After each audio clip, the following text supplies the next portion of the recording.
One Man's Family, brought to you every weekday night at this time, transcribed by Bactine, the remarkable new family antiseptic and germicide. Another fine, dependable product of Miles Laboratories, makers of Alka-Seltzer.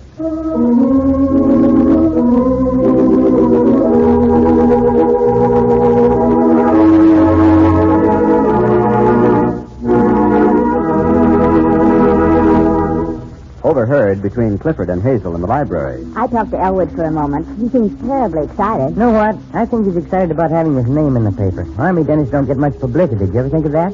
They hold back on him like secret weapons. Why, Cliff. Okay, I'll have to quit kidding now. He's going to be in the family. Sudden, but there it is. So that's how it is with the Barbours today. Mothers, have you tried Bactine? Bactine, spelled B-A-C-T-I-N-E, is the ideal family antiseptic made by the makers of Alka-Seltzer. When the children complain of cuts, scratches, scraped knees, or elbows, help prevent infection with Bactine. Bactine is a powerful antiseptic, yet gentle. Bactine does not sting nor burn like harsher antiseptics, does not stain skin or clothing, has a clean, fresh odor. There is nothing exactly like Bactine.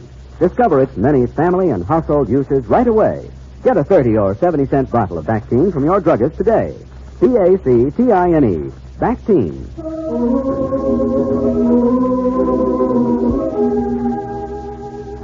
Chapter 7, Book 78. It is after breakfast now in Seacliff, San Francisco. And at the Barbour family home, the phone has been ringing steadily. The engagement of Paul's adopted daughter, Teddy, to Elwood Giddings was announced in the newspaper this morning to everyone's surprise. Elwood had thought Henry had kept his secret. But, well, it's out now, and friends and relatives are phoning Teddy with felicitations. I'll get it, Mom. This one's on me. Mother's over at Jack's house, Cliff. Oh, Hazel, hi. What are you doing over here? Elwood wanted an extra copy of the morning paper, so I brought ours over. Now, wait till I get this phone. Hello? Oh, hi, Claude. Yeah, it's official.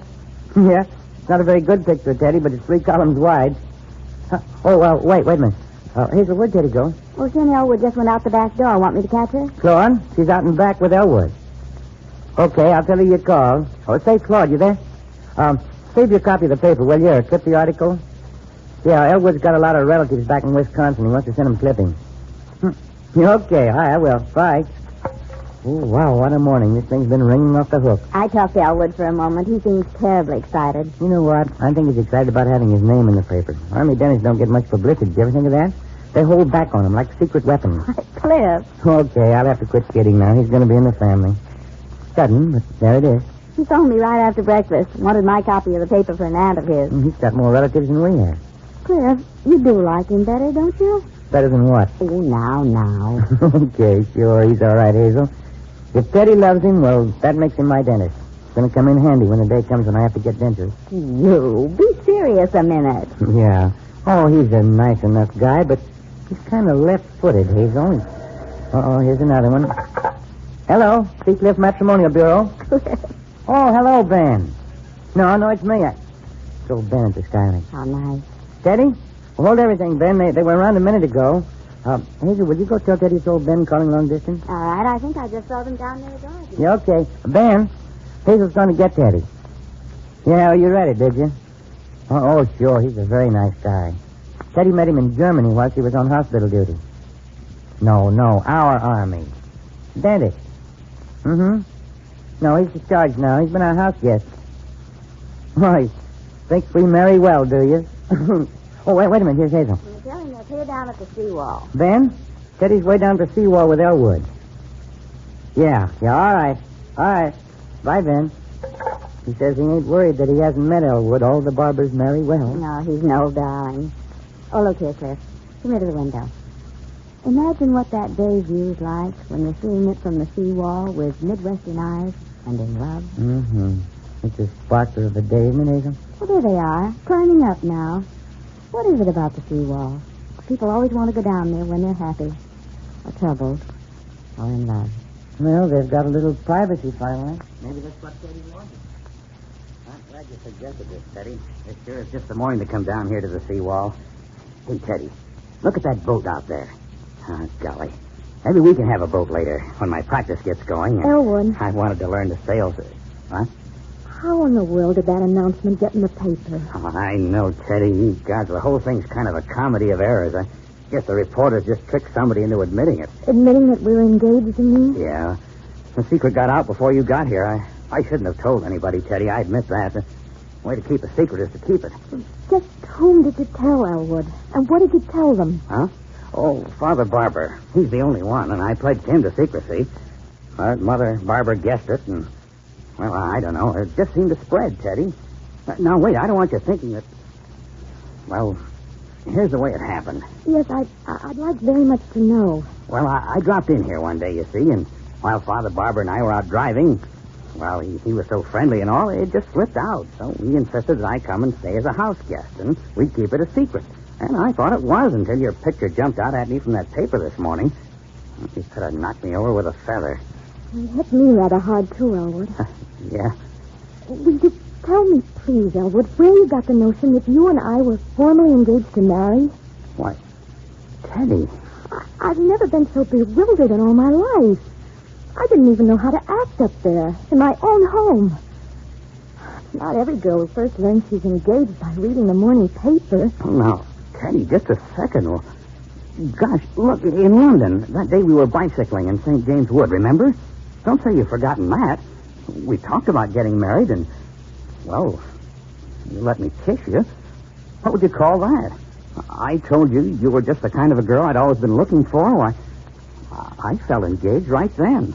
Yes, Elwood, but don't you see, Honey, I've waited a long time. I'm 35. I don't go around proposing to girls. I never really saw one I wanted to marry until I met you.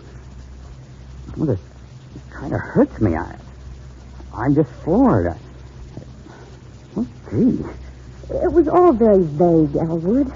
You had no justification for broadcasting it far and wide. I only told one person in confidence.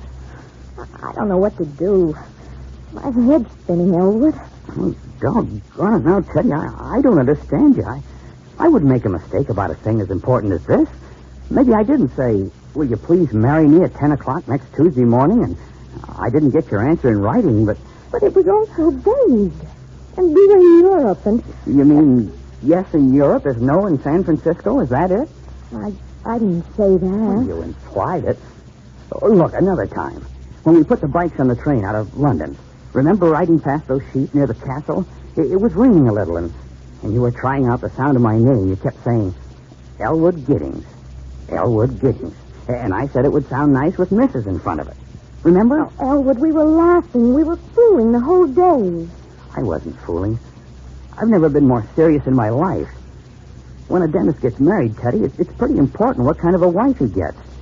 He can't advertise, and he and his wife have to meet people. Will you stop talking about dentistry? But I want you to know how serious it is. I know how serious it is. God, of course, I don't know much about women, but if you didn't encourage me, I'm deaf and dumb and blind, Teddy. Why, you're two different people. One Teddy Barbour you know in Europe, and there's another one you meet up with in San Francisco.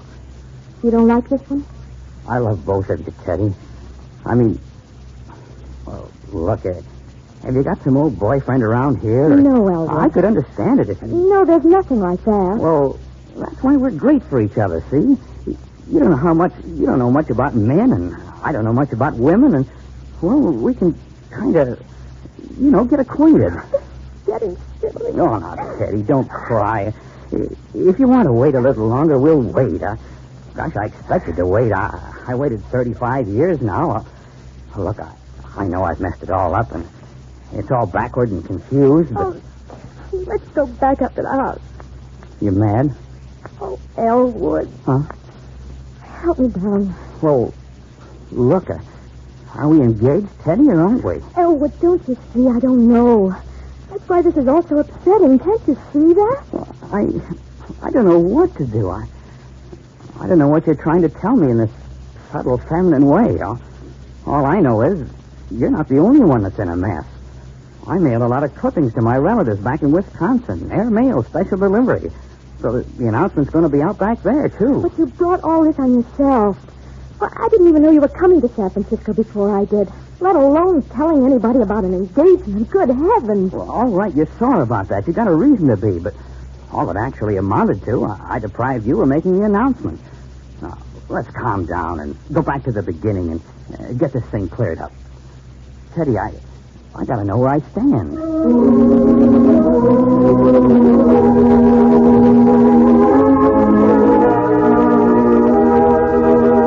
The Barbours will be back in just a moment. You know, friends, homemakers all over America are discovering that Vactine is the ideal family antiseptic. That's certainly true, Mr. Barton. You know, I was skeptical at first. I didn't see how any one product could possibly do all the things you said it would do. But when I tried Vactine, well, I've just never seen anything like it in my life. I could almost say that never day goes by when we don't have the Vactine bottle in use.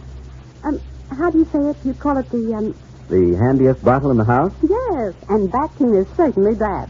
We use it as an antiseptic on cuts and scratches, and we think there's nothing to equal it. And my husband says he hasn't found anything as effective as Vactine in relieving the discomfort of athlete's foot. Oh, and another thing. I always give my hands a Vactine rinse before I start preparing food. I think that's very important. It is. And so are the many other uses you will find for Vactine, friends. Here is the ideal family antiseptic, and no home should be without it. Try Vactine and our double your money back guarantee. If you're not completely satisfied, just send the empty bottle back to Miles Laboratories, Elkhart, Indiana, and they will give you double your money back. Get a 30 or 70-cent bottle of Vactine at any drugstore. That's Vactine, Vactine. Here are Teddy and Elwood. How can I possibly tell you where you stand when I don't know where I stand? Oh, that's rather appalling, isn't it? Well, how can I say what I don't know? I don't know how to answer you, Teddy. All I know, this puts me in a terrible position. Now I'm just an interloper here. I'd better get out.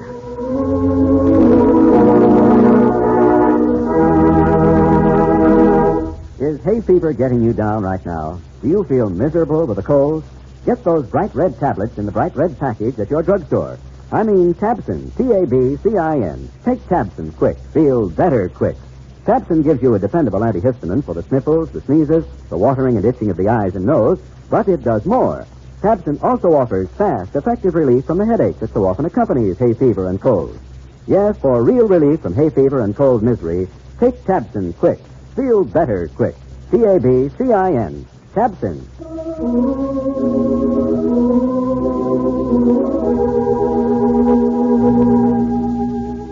One Man's Family is brought to you every weekday night at this time, transcribed by Miles Laboratories, makers of Vactine.